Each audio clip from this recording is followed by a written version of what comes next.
So you know what, too, Coop, we got to talk about? 30 under 30 alumni right here. Yeah, what the heck? We need you to get in there. Yeah, Drag Illustrated 30 under 30. Go nominate Cooper. I'm asking you to nominate Cooper. I briefly scrolled through your AI. Yeah, he had AI. If you go on my post, he had AI, plead his case of why he is eligible and why he deserves it. I wish that was a thing. I stopped reading my way early up would have been a little easier. You like that? It was way too boastful. But seriously, like, Drag Illustrated 30 under 30. If you think Cooper's, deserves it, go and nominate him because it would be cool. Garrett's done it. We've gotten in it. In fairness, this past year has been my least amount of seat time. But if you so to me, and I have, I don't know why I was picked even, right? But to me, it should be based on the impact that you have on the sport. Not your participation necessarily, which your participation can lead to an impact, but it shouldn't be just based on, this guy raced a bunch and this guy did well. It should be your impact on the sport. That's my opinion. And your impact between this platform and other things that you've been involved in has been great. You race a lot. You're in the streetcar thing, you're a big deal. You've raced at a lot of events. You've won a lot of events, and you've put so many new eyes on these events and on this sport, and I think you deserve it. So well, thank you. I appreciate I'm that. rooting for you. Well, Drag Illustrated 30 under 30. Yeah. It would be cool to, because this is my last year. I turned 30 this is in it. October. This is his last chance. That was man. me too. Come on. But in the beginning, that's how I got in too. Yeah. When I won, that's what I said on when I won. So they do you nominate in October, and then they announce at PRI. So first weekend of December. So I asked people to nominate me in October or whatever, and then November 15th I turned 30, and then I went to PRI and I got it. So technically I was 30 when I received it. I didn't realize, because I thought it was awesome that I got it, and then I saw the amount of entries. And it was several hundred entries. Yeah. And you don't realize it because it kind of, no matter how big the industry and the community is, it kind of feels small. It kind of feels like, that guy, this guy. It's a cool group of people to be amongst too, man. If you look at the previous 30 under 30, there's some bad dudes and girls in that thing. Lizzie Musey was in it, rest in peace. My class was full of, we had one or two top fuel racers when I did it, when I got in. See, my first thought was who do I nominate? Because I was I know so many people under 30 that are so deserving of this too. Yeah. Which is cool in itself that there's so many people under 30 that are deserving of it. For sure.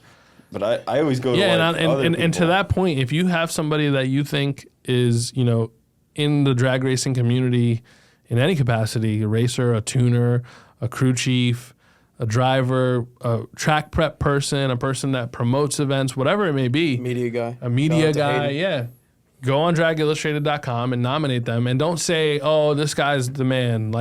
Tell us why. Tell them why they should win. Yeah, it is that's the one thing that I think people lose sight of with the 30 under 30 is a lot of people they don't necessarily look at what the people are doing. They look at who's racing, who's winning races and stuff like that. But somebody I just mentioned, Hayden, he captures all the things that we never actually capture. So you think back and you have all the memories in your mind and he's a of all those events. He's a diehard drag racing fan. Yeah, real deal. But that's what makes his content so good, in my opinion. Yeah. So when he first reached out to me, the effects of great media in our sport is so overlooked. Yeah. If it wasn't for all these good media companies that we're blessed to have, 1320, look what 1320 has done for the streetcar scene. Yeah, insane. You know what I mean? I remember being at TX2K 13 when Garrett was asking people for rides in their cars. Yeah. And I just thought it was seeing him at the gas station, I'm yep. That's pretty cool, and you would never think it turned into what it is now. So media, tuners, people that work at tracks, people that promote events, influencers, racers. They actually, sometimes I like to look at them as they have a harder situation, or not harder situation, but it's more grueling because they do all the same stuff, but they don't get that little blip of letting off the button. Yeah. So it's even we get this but little reward. You have to be more of a fan than even you and me are. That's what I mean. To really dedicate yourself to that, because people like Project Prime. Yeah, for us, we go to these events and we race and we have fun. We're adrenaline junkies. There are guys that They never sit in the car. They're on the starting line for 8 hours with the camera. Yeah. In the sun. Sure. Maybe they get some chicken fingers given to them. Dude, and a lot of them, they love it, dude. They do it with a smile on their face, and they capture the memories, and they portray what we experience, and get other people excited about it, and get other people into it. It's awesome. I love it. I think that, and the more you get those people that are actually, they're not just doing it because they know how to work a camera. You know what I'm saying? So like, it's been a different experience with me having Hayden with me for like the last year, because I have updates while I'm at the track. And that's something I've always wanted to do, but you're never going to do. You're servicing the car, you're turning it around, you're going to do this, getting tires, bringing the car to the lanes. Like, it's too much. And having people like that are involved in the sport and are like really there for it, they're not just there to take the pictures or to make the money, you know what I'm saying? Like, that dude loves racing. He gets clips of things that a normal photographer wouldn't get clips of. Yeah. And it's like I said, you always have the memories in your head, but then you're like, damn, I wish we had pictures of that. I wish we had videos of that. And like, he'll be in between rounds editing stuff, or he'll say, you know, like, I would have had to get my last camera guy or something like that to be like, hey, let's do an update. He's like, yo, I need you for 30 seconds. Sit down, talk to the camera. Yeah. That's it. Yeah. Yep. You sit and there he for knows 30 what seconds. people want to see, because he's a legitimate fan of drag racing. You can tell when like a media company is just there that films like a wedding photographer comes out, and it's like, why did you take this photo? Why did you film that? Like, that doesn't make sense for the context. Yeah. And also shout out to Drag Illustrated, because like the 30 under 30, when you like look at it from like, you take yourself out of it and look at it, it's really cool what they're doing there. And those kind of things that, like, drag racing doesn't have that. Like, we don't get Oscars and Grammys, and not that we like deserve it. It's not the same thing, but like, the more that we uplift each other and reward each other and push each other and make drag racing a big deal. I sound like Wes Buck right now, but the more that we push this sport in that way, and that we say that it's a big deal and we treat it like it's a big deal, the more we'll be recognized that way and treated that way. Yeah, but it has to be us, because nobody else is doing it. That's what I mean. Like, I watched that. You know how like F1 has Drive to Survive? Mm-hmm. NASCAR just came out with one in the winter, and I'm watching. I'm like, damn, I wish drag racing was like this. You know, and like, I hate that we all have those moments, and I hate that. Like, I wish it was, you know, roundy round guy saying, man, I wish we had what drag racers have. Yeah. Instead, tracks are closing like crazy. Like, just go to PRI. Look at how much money is in dirt racing. Yeah. And other, you know, circle track racing and road racing and stuff like that. There's money in that stuff. I was just at the Freedom Factory. Keep investing. They keep investing back in their sport, and that's what people like us, even us, I'm sure, have been guilty of it at some point before we're at our point where we are now. Is like, be like, man, this sucks, instead of like, what can we do to make it better? Yeah, for sure. And that's, you know, it all goes back to the 30 under 30 thing. Like, all these, it's not just people racing. Yeah. It's people that are involved in it, you know, doing podcasts, getting stuff out there, because like you said before we went on, or we might have already been on, like, some people don't realize that there are other people out there that feel the same exact way. Yeah. You know, like, I think it's and it's not just because Victor's my boy, but like, I think it's the coolest thing in the world that there's more events, but he's one of the only tracks that's getting better and getting better and getting better. Not for nothing, I raced it as a track when I was a kid. I bet you I go back there right now, and it's the same. It's either the same or worse. And you look, and the thing that like hurts my heart is when you go to other tracks, like even Gainesville, when we had FL2K at Gainesville, the facility was insane. But you look at it and you're like, what was this like when it was brand new? Yeah. But nobody keeps up with it to keep it brand new. Nobody keeps up with it to keep updating it and getting newer, nicer stuff. They don't open the doors. But I'm talking about any other track. Yeah. You know, I was just saying this earlier. It's like, there are probably, unfortunately, more drag strips that are struggling than there are that are thriving, and that's an issue in itself too.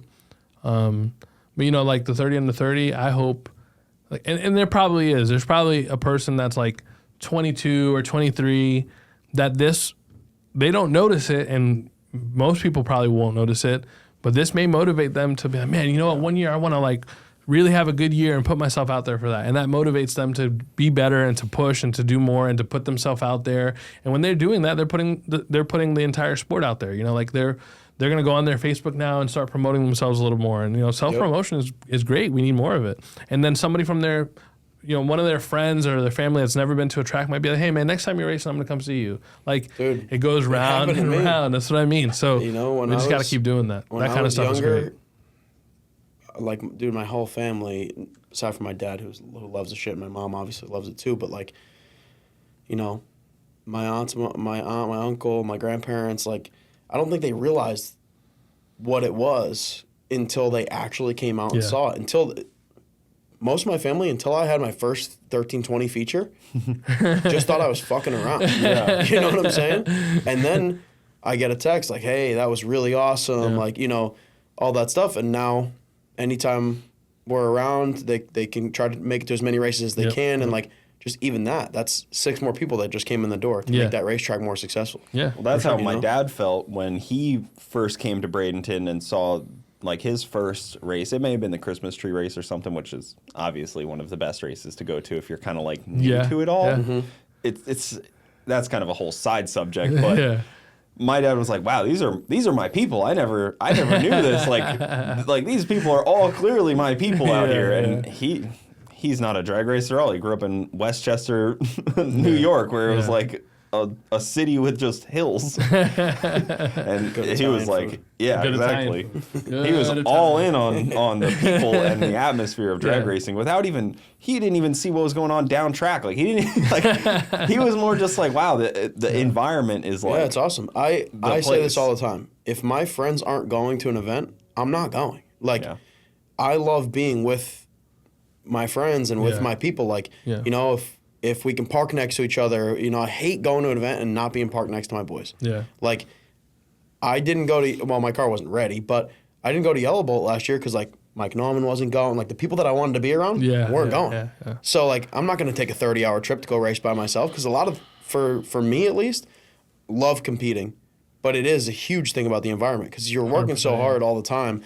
Like, and that's why we all look so forward to FL2K and World Cup Finals and TX2K. It's like a family reunion because it's your friends from all over, all different states, different parts of the world, people you may have been friends with on social media that you've never even met in real life.